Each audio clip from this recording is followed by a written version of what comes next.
Hello, and thanks for joining us. This is the Signature TV News Update. I am Damilola Abudu. In the headlines, police orders investigation into fire incident at Enugu INEC office. Muslims enjoined to embrace Prophet Muhammad's teaching of peace. JAMB speaks of possibility of rescheduling 2021 UTME date. And now the details. The Commissioner of Police in Enugu State, Mohammed Aliu, has ordered an investigation of a fire outbreak at the Obolafo office of the Independent National Electoral Commission, INEC, in the state. Aliu also directed the condoning of the scene for the thorough probe to further ascertain the actual cause of the fire outbreak and damages incurred.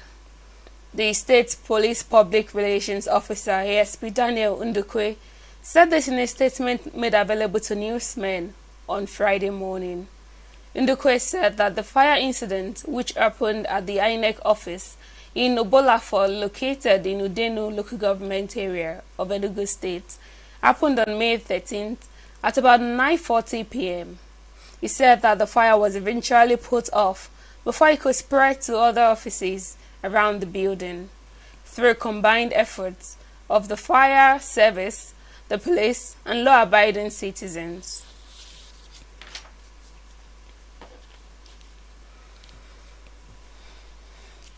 Muslim faithful all over Nigeria has been enjoined to live peacefully with one another, shunning violence, to turn a new leaf and embrace the teachings of Prophet Muhammad as the month of Ramadan fasting comes to an end.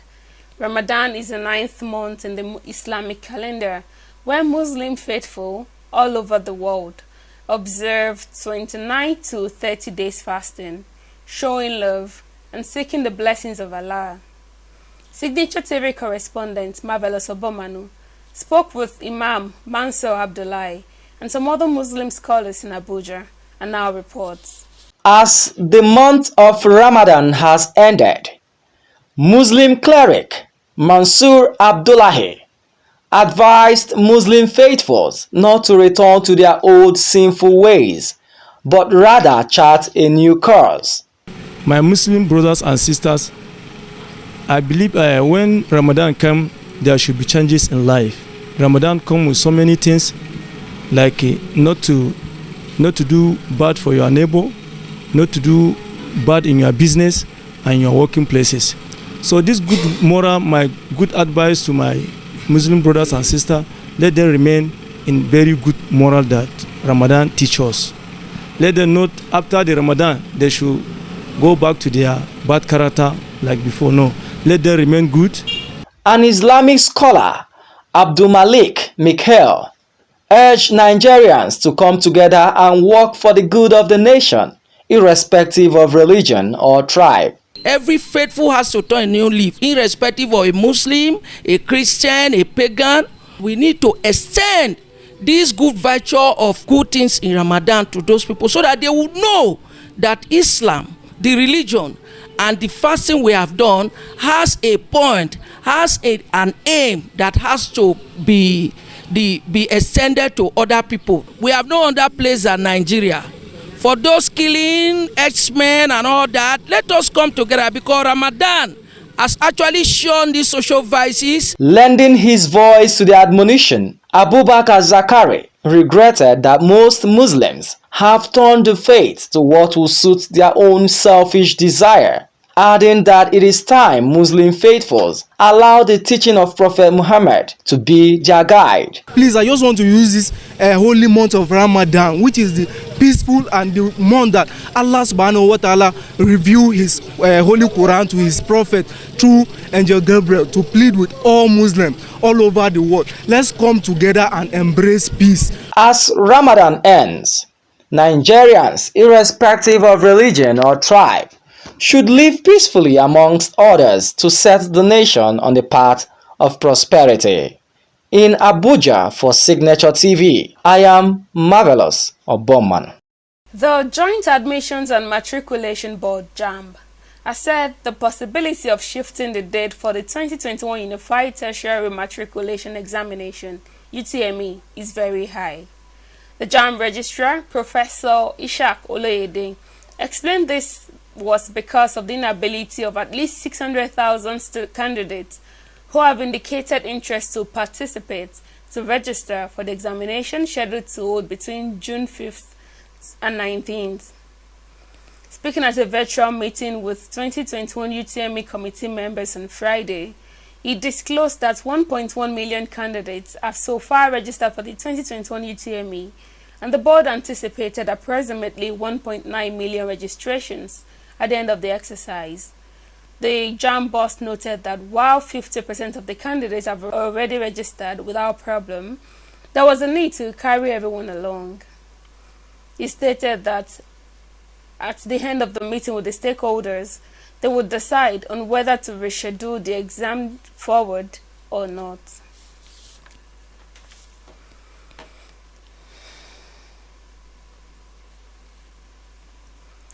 With 774 local governments unevenly shared among the various states of the Federal Republic of Nigeria, questions have sprung up from concerned citizens about the maladministration of local government chairmen and the very corrupt state in which our elections are conducted.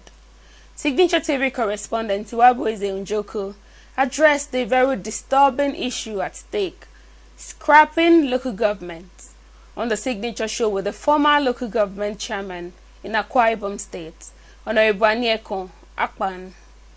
Addressing the question, is there sense in scrapping the local government system to create a level playing field? Here is what he has to say. It is the problems in the local government system at the moment, whether there is imbalance, inequality, or whatever we call it. The problems is the governors. Okay, for example, let me take my local government and my state. I am from Meked local government in Akwa Ibom. For example, in a given month, if the federation account were given 156 million, for example, excluding the 10% IGR that the states ought to pay to the local government system, which they don't pay, you know. But let me restrict myself with what comes from the FAC. In the 156 million, it's expected that the teacher salary, which is about not more than 30 million, primary health care and local government workers, you know, maybe another 30 million. Maybe 1% is given out to local government service commission for training and all that. Pay the traditional rulers and all that. So at the end of the day, you shouldn't be able to, if those overheads are taken out, you shouldn't be able to get more than 80, 90 million. And a governor feels comfortable to now at the end or after taking all those decisions, now gives the local government 2.5 million. Does that have to do with it? Is that anything has that anything to do with inequality?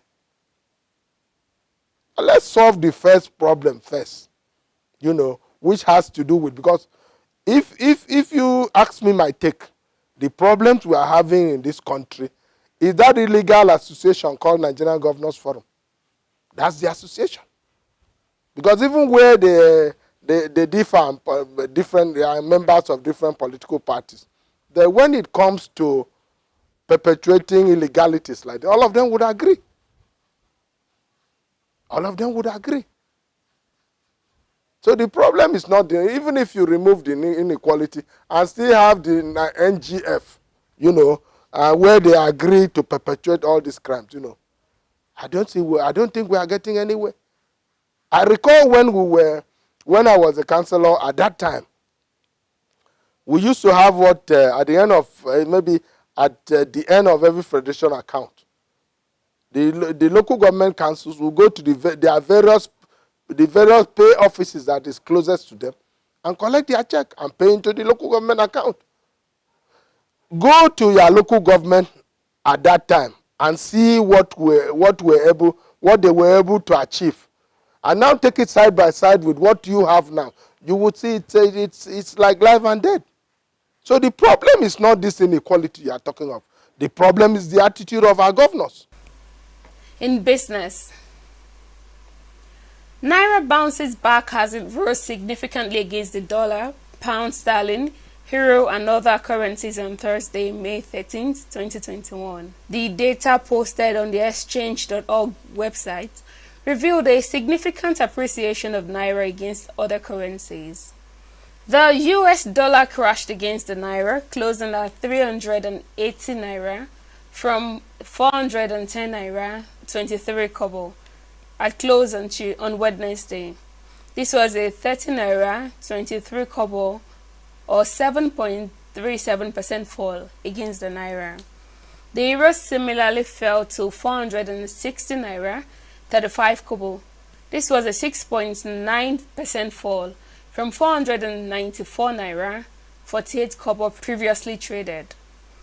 The naira strengthened also against the British pound sterling, closing at 534 naira 34 kobo from 575 naira 36 kobo at close at the previous day. Canadian dollar and Chinese yuan also weakened against the naira. It fell to 313 naira 10 kobo from 337 naira 60 kobo for Canadian dollar, while the Chinese yuan closed at 59 naira 4 kobo from 63 naira 54 kobo. Naira also rose against the Saudi rial, as 1 rial was exchanged at the rate of 101 naira 33 kobo, a 29 kobo from 101 naira 62 kobo at the previous day. Swiss francs and United Arab Emirates to the naira also plunged 420 naira 57 kobo and 100 naira 45 kobo respectively. This fall from 451 naira 59 kobo for Swiss francs and 111 naira 68 kobo for United Arab Emirates. 1 South African rand was exchanged for 26 naira 94 kobo on Friday.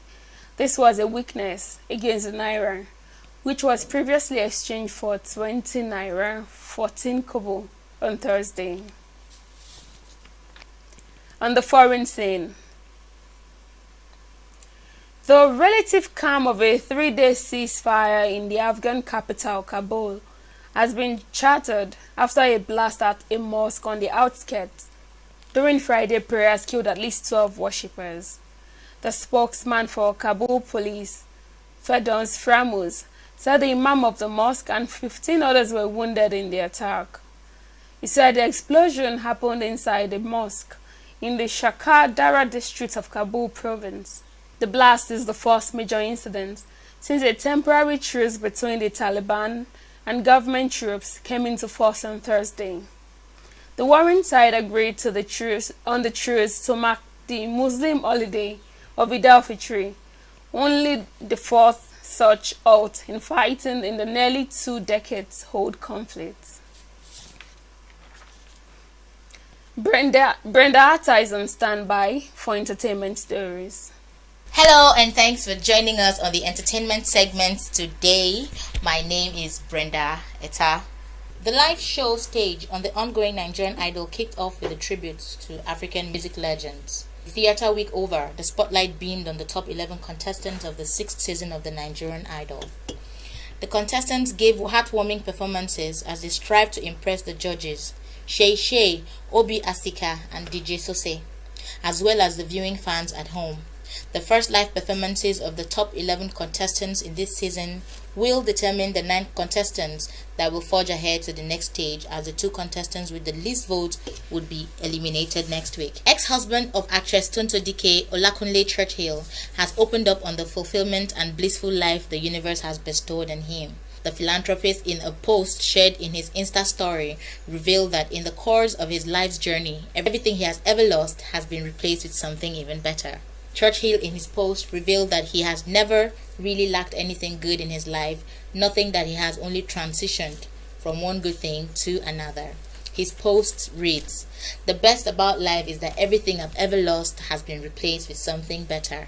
I never lack, I just transition. Recall that a few days ago, the businessman welcomed his wife, Rosie Muir, to the country after she went away to have their baby in Switzerland. In the video shared by his wife on social media, Olakunle Churchill could be seen presenting his wife with a lovely bouquet of flowers as he wrapped her in loving embrace. Nigerian reggae dancehall star Patoranking has revealed his hope to collaborate with global music stars Rihanna, Bruno Mars, and The Weeknd. The father of one made the revelation during an Instagram live interview with World Remix. I love to make a record and be in the studio with Bruno Mars. I want to tap out of his creativity. I would love to be in the studio and make a song with Rihanna, and last but not least, I would love to make a song with The Weeknd. The Abule star said, on what he hopes to further achieve with his music, Patoranking said he would love to bring the African continent through music. In July 2020, Patoranking was enlisted among artists that recorded Bob Marley's One Love song by United Nations Emergency Fund, UNICEF, to support children whose lives were affected by the COVID-19 pandemic. The streaming service Netflix has acquired exclusive rights to One Lagos Night, a film produced by Nigerian filmmaker Ekene Som Mekunye and scheduled to be released on May 29th. Netflix Incorporated is an American over-the-top content platform and production company with headquarters in Los Gatos, California. The company's primary business is a subscription-based streaming service offering online streaming from a library of films and television series, including those produced in-house. The producer took to his Instagram handle at Ekene Mekunye on Wednesday to announce the good news to fans and movie lovers. Happy to announce that Netflix has acquired exclusive rights to my film, One Lagos Night. We launch in a few days. Can't wait for you to see this, Mekunye wrote. The film has a lineup of Nollywood stars like Ikponwosa Gold, Kunle Idowu, aka Frank Donga, in the lead role. Other stars include Ali Nuhu, Eniola Badmus, Ubemi Ejeye, Ogbolo Ani Iyoho, Genoveva Ume, amongst others. The film was also screened on Sunday at the final night of the Nollywood Film Festival, which started on May 6th and ended on May 10th. And that's all we have for you today on Entertainment News. Until I come your way again next time, do stay safe. I am Brenda Ita.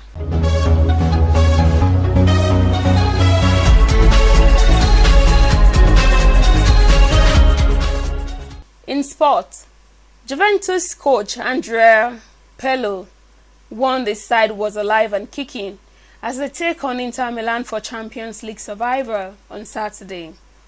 Antonio Conte's Inter has already wrapped up the Serie A title, but the battle behind for a top 4 finish that would secure elite European football next season is tight. Just 3 points separates second place Atalanta and Juventus in 5th with 2 games left to play. Atalanta and AC Milan are equal on 75 points, followed by 4th place Napoli on 73 and Juventus on 72. The Champions League spot could be decided this weekend. If Atalanta and Milan win, both will have booked their spot as they have a better head-to-head record with Juventus. Before we end the news, a recap of our major stories. Enugu State Police Command has commenced an investigation of a fire outbreak at the Obolafo office of the Independent National Electoral Commission in the state. Clerics enjoined Muslims to embrace Prophet Muhammad's teaching of peace. Professor Ishaq Oloyede, the Joint Admission and Matriculation Board Registrar, said the possibility of shifting the date for the 2021 Unified Tertiary Matriculation Exam (UTME) is very high. Safety and security begin with you. Be patriotic. Report any suspicious activity to law enforcement agency. Please stay safe. And that's the Signature TV news update. On behalf of my producer Chibueze Obi, I am Damilola Abudu. Thanks for watching.